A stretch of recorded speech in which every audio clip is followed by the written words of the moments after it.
Assalamualaikum warahmatullahi wabarakatuh. Anak-anakku sekalian, berjumpa lagi dengan Pak Hari pelajaran fikih. Masih seputar sholat Jumat. Dalam pertemuan kali ini, Pak Hari akan menjelaskan tentang syarat-syarat wajib dan sah sholat Jumat.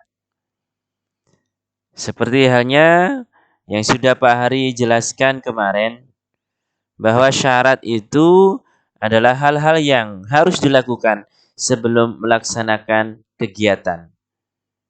Kalau rukun, hal-hal yang harus dikerjakan di saat atau sewaktu ya melaksanakan kegiatan. Sudah masuk di dalamnya kalau rukun. Nah, syarat wajib dan sah sholat Jumat. Kita bahas syarat wajib sholat Jumat. Wajib dipenuhi. Kalau tidak dipenuhi maka tidak boleh melaksanakan sholat Jumat atau belum memenuhi syarat. Yang pertama orang Islam, jelas. Kalau orang Nasrani tidak mungkinlah. Orang non-Muslim. Ya. Laki-laki, tidak perempuan. Ya. Balik, dewasa, mengerti baik buruk. Sudah bisa membedakan. Berakal sehat, tidak gila. Tidak mengigau. Ya. Ngelindur ya kalau bahasa Jawanya. Selanjutnya adalah merdeka. Artinya bukan budak dia. Ya. Kalau sekarang sudah tidak ada perbudakan. Ya, yang terakhir bermukim di daerah tempat tinggal, tidak kemana-mana. Dia asli orang pribumi situ. Ya, maka dia punya kewajiban melaksanakan sholat Jumat. Selanjutnya anak-anakku, syarat-syarat sah sholat Jumat. Jika tidak dipenuhi syarat ini maka sholat Jumatnya tidak sah. Sholat Jumat dilaksanakan oleh orang yang menetap di suatu kota maupun desa. Orang pribumi, orang yang menetap, tidak berpindah-pindah. Ya. Yang kedua dikerjakan bersama-sama berjamaah tidak kurang dari 40 orang. Kalau 39 Pak, tidak boleh, harus 40 orang. Kalau lebih satu Pak, 41 orang, tambah bagus. Tambah lagi, tambah bagus. Dilaksanakan pada waktu zuhur, tidak mungkin. Salat Jumat dilaksanakan pagi atau maghrib, ya. Pasti waktu zuhur. Dikerjakan setelah 2 khutbah. Ini salat Jumat. Kalau salat hari raya Idul Fitri, Idul Adha, salatnya dulu baru khutbah dilaksanakan. Dasarnya apa Pak? Bahwa Nabi Shallallahu Alaihi Wasallam berkhutbah dengan 2 khutbah dengan berdiri. Beliau memisahkan keduanya dengan duduk. Jadi Rasul sudah memberikan contoh. Umat tinggal mengikuti. Anak-anakku sekalian, perlu diingat sholat Jumat hanya 2 rakaat, tidak lebih. Ya. Selanjutnya waktu sholat Jumat. Kapan sholat Jumat itu dilaksanakan? Waktunya yaitu sama dengan waktu sholat duhur. Yaitu kira-kira pukul 12.00.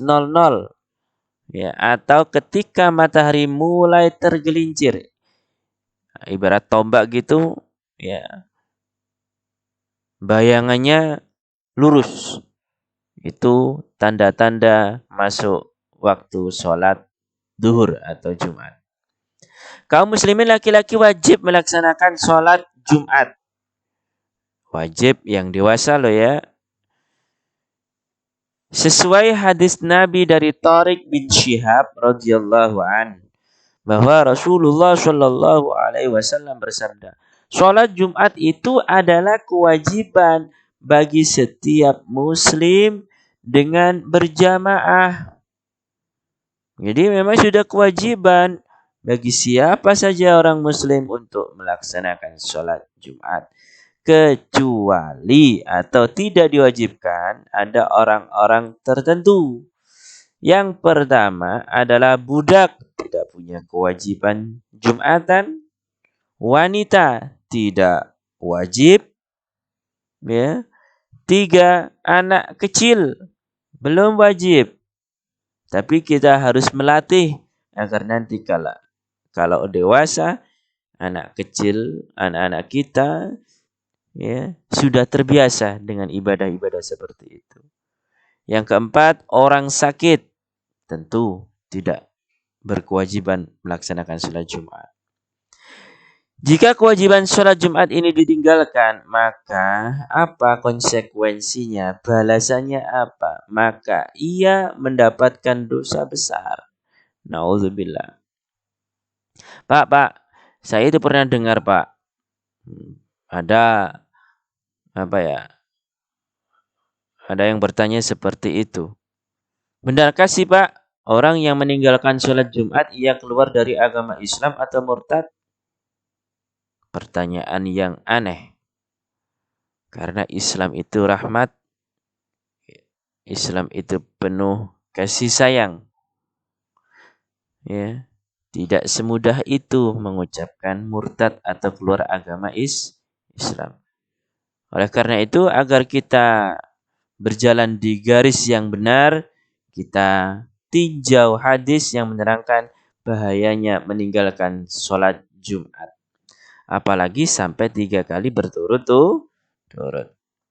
Hadis yang pertama diriwayatkan oleh Malik. Barang siapa meninggalkan sholat Jumat 3 kali tanpa udzur, tanpa ada kepentingan yang sangat urgent, dan tanpa sebab yang syar'i yang dibetulkan oleh agama, maka Allah akan mengunci mata hatinya orang yang meninggalkan sholat Jumat 3 kali berturut-turut. Artinya mata hati ini fungsinya adalah bisa menerima kebaikan, menolak keburukan.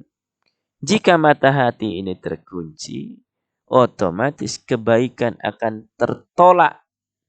Dan yang masuk adalah na'udzubillah, hal-hal kejelekan, keburukan. Ya, itu. Yang mana nanti akan mengarah kepada sesuatu yang membahayakan, ya, bagi dirinya sendiri maupun orang lain. Itu ketika mata hati dikunci. Hadis kedua, barang siapa meninggalkan sholat Jumat 3 kali tanpa udzur karena meremehkannya, maka Allah akan mengunci mata hatinya. Hadis ketiga, Ibnu Abbas mengatakan, barang siapa meninggalkan sholat Jumat 3 kali berturut-turut, maka ia telah melemparkan Islam ke belakang punggungnya. Na'udzubillah. Ya. Saking mulianya hari Jumat. Hadis riwayat Abu Ya'la dari kata-kata Ibnu Abbas. Nah, jika kita memperhatikan hadis-hadis di atas, anak-anak, kita temukan bahwa tidak ada nas yang jelas yang menunjukkan batalnya keimanan atau keislaman seseorang. Terlebih ucapan itu bukan dari Rasulullah Shallallahu Alaihi Wasallam. Makanya kita harus berhati-hati. Kita harus memilih sumber yang benar, ya, khususnya sumber yang berlandaskan ahlu sunnah wal jamaah an-nahdiyah. InsyaAllah kalau kita ikuti kita akan selamat dunyan wa ukhran. Tata cara sholat Jumat, anak-anak. Bagaimana, Pak, cara sholat Jumat supaya benar dan sesuai dengan akidah kita, akidah ahlu sunnah wal jamaah an-nahdiyah? Karena ada kitab yang lain tentunya berbeda penjelasan, berbeda pandangan. Oleh karena itu, kita harus betul-betul tahu mana sumber yang kredibel dan bisa dipertanggungjawabkan, dan memang ini ada sanad sampai Rasul